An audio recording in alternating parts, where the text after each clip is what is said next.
mukadimah kepada topik ini. Sewaktu saya berada sebagai saksi kepada majlis menandatangani perjanjian itu, MOU itu, saya sempat berbual dengan orang lama dalam politik. Antaranya adalah YB Kit Siang. Kit Siang ni sejak tahun 69 tak pernah kalah bertanding kecuali tahun 99. Sekali satu penggal aja dia kalah. Dia lama dalam politik. Kemudian saya juga berkongsi pandangan dengan yang berhormat Tan Sri Rais Yatim, walaupun dia pada UMNO tapi dia juga orang lama ya dalam dunia politik. Dan mereka bersetuju bila saya lontarkan MOU ini adalah merupakan dokumen kedua yang besar ya, yang penting selepas tragedi 13 Mei. 13 Mei itu merupakan suatu watershed bagaimana sejarah hitam berlaku tentang pergaduhan kaum sehingga akhirnya menumpahkan darah. Ada yang kata sampai ribuan nyawa. Itu kita akan pastikan bila kita membaca menyemak kembali apa yang ditulis oleh laporan-laporan dalam arsip negara. Tapi berlaku bloodshed ataupun bertumpahan darah. Kemudian Tun Razak mengambil sikap engage dengan ketua-ketua kaum, parti-parti politik dan seterusnya berjaya untuk menubuhkan kembali kekuatan 74 dengan menubuhkan Barisan Nasional. Isu pada waktu itu adalah ekonomi kena dipulihkan, semangat perkauman harus ditangani, perpaduan kaum dan negara menjadi keutamaan dan itulah perkara yang semua orang tidak mahu sebut lagi. Kalau siapa pun berkata jangan jadi lagi tragedi 13 Mei. Jadi untuk menyelamatkan negara, maka berlakulah engagement Tun Razak buat, akhirnya parti-parti politik bergabung dalam Barisan Nasional. Tapi yang 13 hari bulan September yang lalu itu, ini juga isu nyawa. Isu rakyat yang semakin menghadapi saat yang begitu kritikal. Di mana angka kematian mencecah 20,000 lebih. Kematian harian mencecah 300 orang satu hari. Dan kes puluhan ribu ini masih tidak dapat dikawal dan to flatten graf itu kita tidak dapat lakukan lagi dengan efisien. Rakyat semakin kelaparan, hilang pekerjaan dan tingkah laku orang politik ini semakin diperhatikan. Di sinilah untuk saya menyatakan kepada saudara sekalian bahawa kita tidak pernah lengah untuk mengambil alih ataupun mengambil kembali mandat yang mereka khianati. Sejak berlakunya langkah Sheraton pada bulan Februari 2020 sehingga jatuh Tan Sri Muhyiddin, saya rasa kita boleh yakin kita tidak pernah lengah. Kita lawan. Kerana itu hak kita. Apapun yang dilakukan oleh Pakatan Harapan yang diketuai oleh Datuk Seri Anwar Ibrahim sampai Muhyiddin jatuh. Sampai Muhyiddin jatuh. Kita usahakan untuk kita dapat balik. Tetapi kita tak berjaya. Itu harus kita akui. Dan pilihan raya umum yang akan datang hanya setahun lebih saja lagi. Jadi, sahabat-sahabat sekalian, bila kita dah sampai pada garisan ini, usaha dah tak dapat. Orang dah mula persoalkan cukuplah bermain dengan game of numbers ini. Tumpulah kepada pilihan raya. Bila Ismail Sabri diberikan kesempatan untuk menjadi PM yang ke-9, maka dia menawarkan kepada kita. Bukan we are not on our knees. Bukan kita terhege-hege. Ini yang saya nak beritahu. Bukan kita saja-saja pergi. Ataupun bukanlah kita ini orang kata gatai-gatai nak pergi. Tidak. Dia minta jumpa sebagai PM kepada Pakatan Harapan. Takkanlah kita tak boleh pergi. Kita pergilah. Dan apabila dia pergi, apa yang mau, apa yang ditawarkan. Tuan-tuan sekalian ingat ya, UMNO ni atau BN ni bila dia kuat, dia tak perlu kita. Ingat itu. Tengku Abdul Rahman, PM yang pertama, dia tak jumpa kita pun. Dia tak engage dengan kita pun. Tuan Razak, kemudian dia kuat balik, dapat BN menang besar balik 74, dia pun tak nak kita. Hussein On, Tuan Mahathir, PM yang keempat. Lepas tu Pak Lah, lepas tu Najib. Tak ada. Sekarang ini kenapa dia nak bincang dengan kita? Maknanya dia perlukan suatu tempoh masa. Dia pun tak nak menjadi PM yang paling singkat. Nanti kawan-kawan soal balik. Kalau ada pihak-pihak yang lain yang datang kepada kita untuk menawarkan untuk kita join balik kerajaan, tubuh balik kerajaan, adakah kita akan ikut? Kita jawab dengan jelas, pada tahap ini kita tak nak lagi dah. Biarlah, kita tunggu pilihan raya. Kita tunggu pilihan raya. Entah betul, entah ke tidak, besok dia janjikan kita, nanti dia khianat kita balik. Sampai kita tak ada numbers. Kita terikat pada 105. Itu kejayaan kita yang paling tinggi yang boleh kita capai. Kita intact 105. Tapi dia dapat 114. Jadi saya balik kepada tanda tangan tadi, ini sejarah yang kedua. Kenapa? Sebab ini nyawa. Nyawa yang perlu kita selamatkan. Ekonomi negara yang kita mesti sama-sama tolong pulihkan. Apa modal kita? Ini yang saya jawab dengan tegas dalam masa saya diinterview oleh Esra Awan. Kenapa kita pergi? Kita pergi demi negara. Kita pergi demi rakyat. Apa modal kamu? Modal kita yang pertama, kita tunjukkan kesetiaan kita dalam Pakatan Harapan. Pemimpin Pakatan Harapan yang ada pada hari ini, kita bukan jenis lompat sana, lompat sini. Ini aset kita. Ini harga diri kita. Kita datang dengan kesepaduan kita.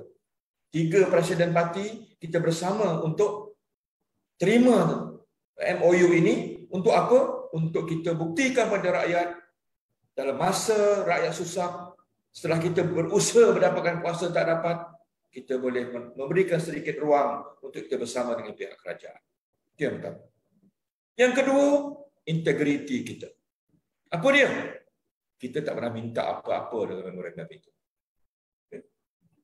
Dokumen itu dah public dah, dah boleh dicetak dah. Boleh ambil pada website Parlimen. Dokumen itu kita dah berjanji tidak dirahsiakan. Dokumen itu mesti make it public. Biar rakyat baca A to Z apa yang terkandung dalam memorandum itu. 6 kali berunding, bukan sekali. Kenapa 6 kali? Kita perhati para demi para, ayat demi ayat. Kita tak ada persepsinya nanti kita minta macam-macam. Ini kepentingan peribadi. Tidak. Saya berani menyebut pada hari ini dan saya juga berani untuk tampil di mana-mana pentas untuk menyatakan bahawa MOU ini ditandatangani atas perhitungan kita demi rakyat dan demi negara. Kita tak dapat apa-apa pun. Kita tak dapat apa-apa pun. Dan kita tidak minta apa-apa pun. Menteri, kita tak minta. Timbalan Menteri, kita tak minta. GLC, kita tak minta.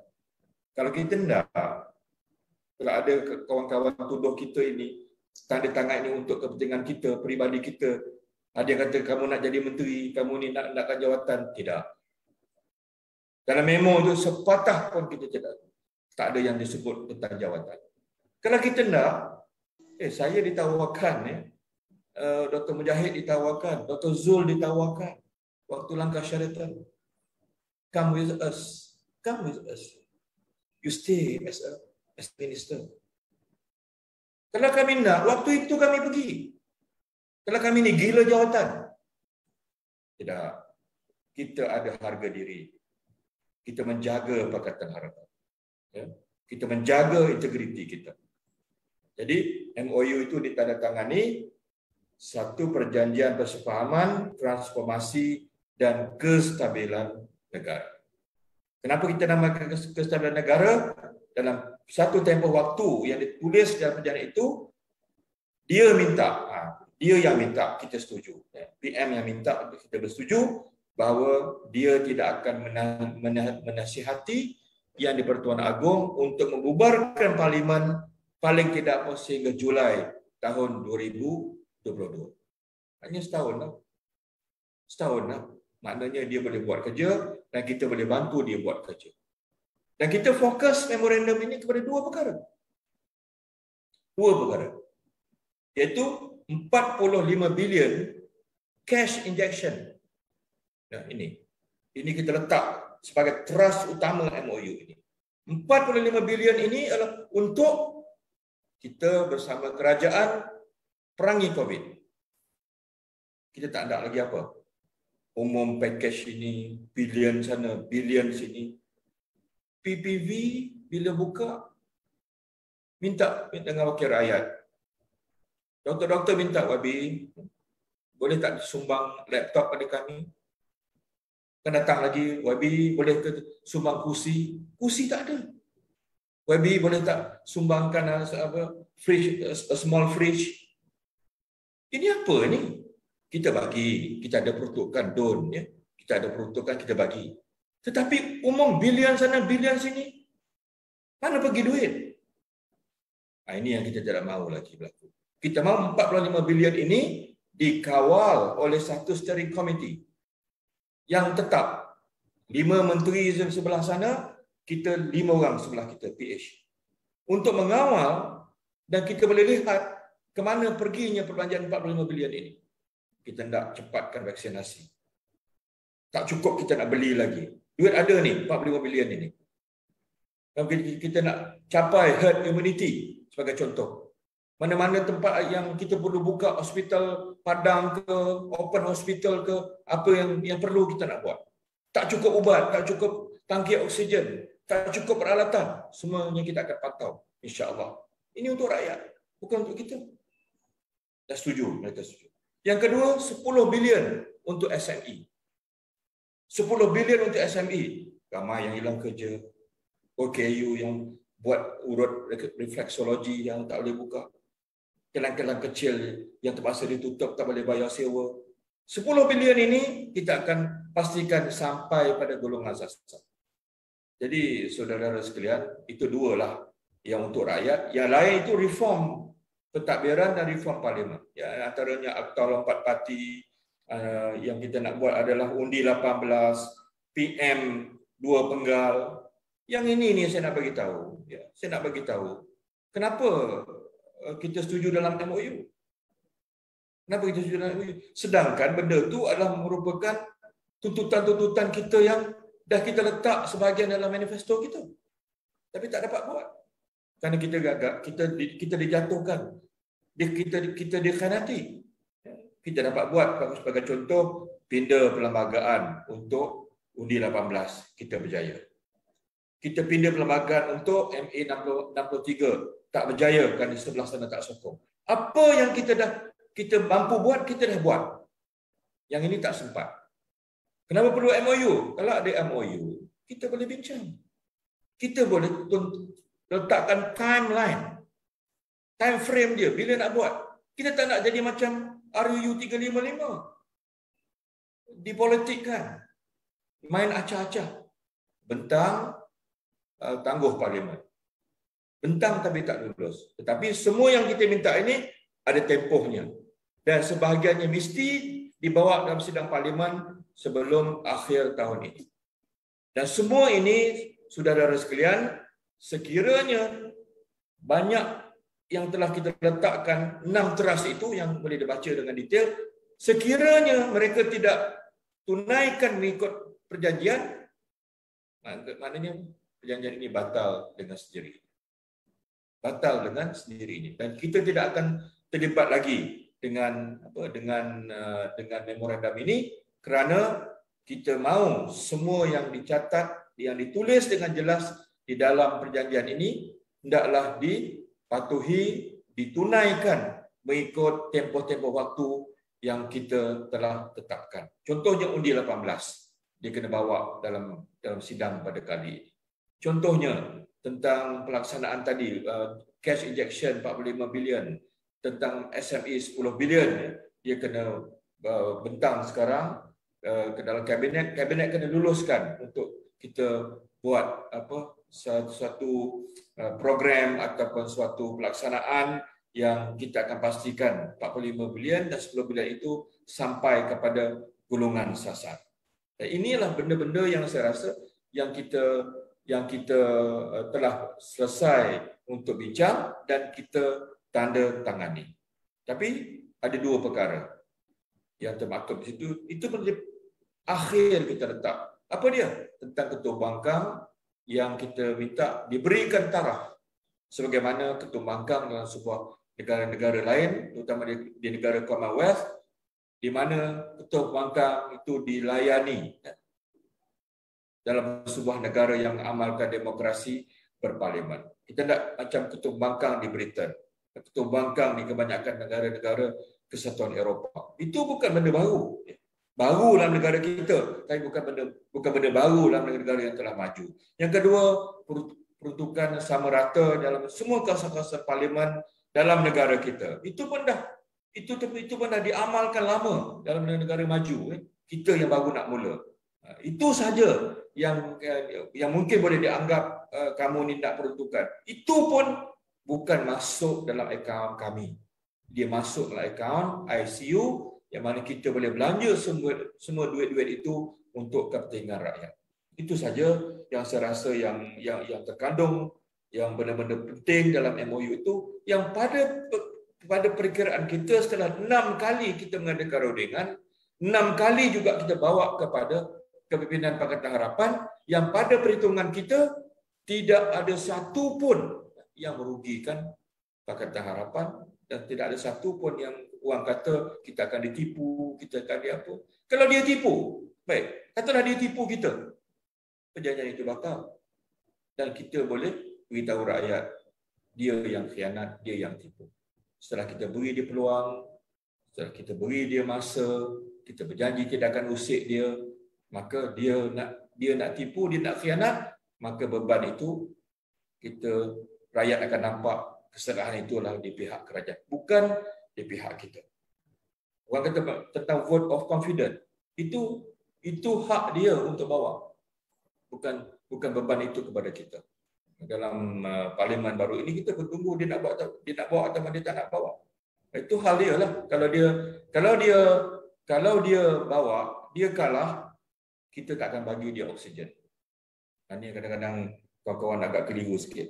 Masa kita draft memorandum itu, bagaimana kalau dia bawa undi ke dalam parlimen, dia kalah. Adakah pada waktu itu kita bangun sokong? Tidak. Kita abstain. Kita akan berkecuali, dan kalau dia kalah dalam parlimen, maka kembali kepada Yang di-Pertuan Agong untuk melantik PM yang ke-10. Tapi kita pun tak nak lagi ada satu lagi PM yang ke-10. Nanti rombak kabinet lagi, ya. Rakyat semakin ramai yang mati, ekonomi kena dipulihkan. Ini kita dah kira dah. Pilihan raya pun setahun lebih saja lagi. Jadi baiklah kita tanda tangan 45 bilion dapat kita pantau belanja untuk rakyat sampai pada golongan sasaran, 10 bilion untuk SME, usahawan kecil dan sederhana, sampai kepada rakyat atas pemantauan kita, rakyat yang untung. Sebab itu saya kata dengan tegas, kalau MOU ini berjaya, golongan yang paling untung sekali adalah rakyat. InsyaAllah. Itu peranan dan sumbangan yang boleh kita berikan oleh Pakatan Harapan terhadap MOU ini. Dan kita namakan MOU, kenapa? Memorandum Persefahaman, Transformasi dan Kestabilan Politik. Dia bukan CSA. Dia bukan Confidence and Supply Agreement. Kerana Confidence and Supply Agreement ini memang ada konsep itu wujud dalam Parlimen Commonwealth. Memang ada. Tetapi dia terpakai pada kerajaan minoriti. Dia pernah berlaku pada parti Labour Party kalau tidak silap saya. Yang dia di Britain dia bertanding antara Labour Party, Konservatif dan Liberal Democrat. Tiba-tiba masing-masing tak ada majoriti. Tapi yang paling besar, the biggest block adalah Labour Party. Jadi Labour Party yang tak cukup nombor itu, dia CSA dengan Liberal Democrat. Itu baru nama CSA. Ini dia ada 114. Dia ada 114.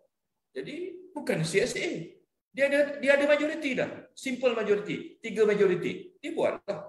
Cuma dia minta nyawa dengan kita supaya kita boleh bantu dia stabilkan politik, tumpu kepada COVID dan tumpu kepada pemulihan ekonomi. Baik, ada grassroots tanya saya.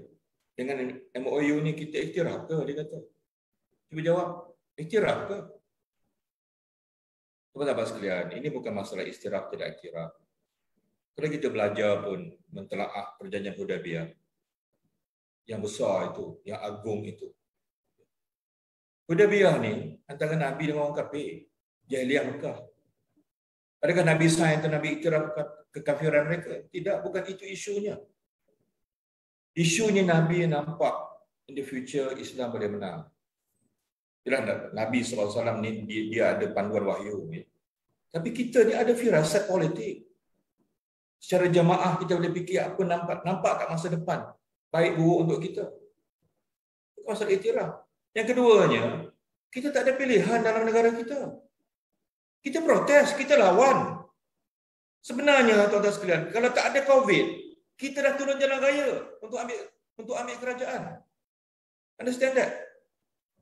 Saya dah kerah dah hajinan, turun. Kemudian kita turun jalan raya. Kalau tak ada COVID ni, kita turun jalan raya secara aman untuk ambil alih kerajaan. Kalau tak ada COVID. Tapi kita tak ada choice. COVID, keselamatan yang rakyat. Dan kita bukan suka sangat dengan MOU ini. Kita faham. Tapi nyawa rakyat terancam, death on arrival. Orang mati sebelum sampai hospital semakin ramai. Katil-katil hospital tak cukup, mengerikan. Saya balik kawasan 2 hari lepas, saudara mara, kawan staf saya 3-4 jam menunggu untuk daftar. Nyawa dah sampai kerongkong. Ini real. Jadi kalau tahap ini kita berkelahi lagi, rakyat nampak kita huduh sangatlah. Jadi setahun lebih lagi kita tanda tangan. Bukan masalah kita iktiraf. Oh, Agung dah sign. Kamu nak iktiraf ke? Saya kata, kalau ada 2 agung kat Malaysia ni, kita pergi kat seorang lagi tu. Tapi tak boleh. Kita nak ada 1 agung. Tak macam mana? Bila agung dah panggil dia menghadap, kita tak buat macam mana? Kita datang juga parlimen. We are under protest. Kalau ada parlimen lain, ada 2 parlimen kat Malaysia, kita pergi parlimen yang satu lagi. Tapi tak boleh. Ada 1 agung, 1 negara, 1 parlimen. Apapun, kita hadapilah, suka tak suka. Jadi MOU ini setelah kita perhitungkan untung ruginya, insya-Allah dengan keputusan yang kita buat, fa iza azamta fatawakkal 'ala Allah, kita harap rakyat boleh melihat pada tahap ini paling tidak pun Pakatan Harapan memberikan sedikit ruang waktu kepada pihak kerajaan, keterbukaan kita untuk bersama dengan syarat-syarat, dengan terma-terma yang jelas. Bukan kita akan terikat selama-lamanya. Itu pun terma-terma, cuba buka balik agreement itu. Apa makna kerajaan? Kita definisikan. Apa makna kerajaan? Kerajaan itu maknanya PM Ismail Sabri. Jadi kalau bukan PM Ismail Sabri, perjanjian itu dah tak laku dah. Itu saja. Yang keduanya apa? Dia laku tempoh tu. Lakunya sehingga Julai tahun hadapan. Itu pun kalau dia nak sambung lagi, tengok COVID tak selesai lagi, kita timbang. Tapi setahun tak ada pelanggan. Itu contoh-contoh yang saya rasa setelah kita pertimbangkan dengan penuh kebijaksanaan, insya-Allah Pakatan Harapan akan dapat political mileage. Orang akan sebut juga, oh nanti dia dapat nama baik, dia yang skor. Semua parti nak skor. Semua parti nak skor. Kita bukan parti Perak. Kita bukan parti Tapawai. UMNO bukan parti Tapawai. PH bukan parti Perak. Kita parti politik. Maknanya, apa yang kita buat ini, kita komunikasikan kepada rakyat, kita tunjukkan wibawa kita, keikhlasan kita, saya rasa semua orang dapat political mileage. Janganlah kita kata, oh nanti dia dapat, kita tak dapat. Kita akan dapat political mileage. Kenapa? Kalau ia berjaya untuk kita laksanakan dengan penuh tanggungjawab, kita tak khianat, rakyat akan tengok kita tidak khianat. Kalau dia langgar, rakyat akan tengok dia yang langgar. Setelah kita berikan mereka peluang untuk bersama, insya-Allah. Jadi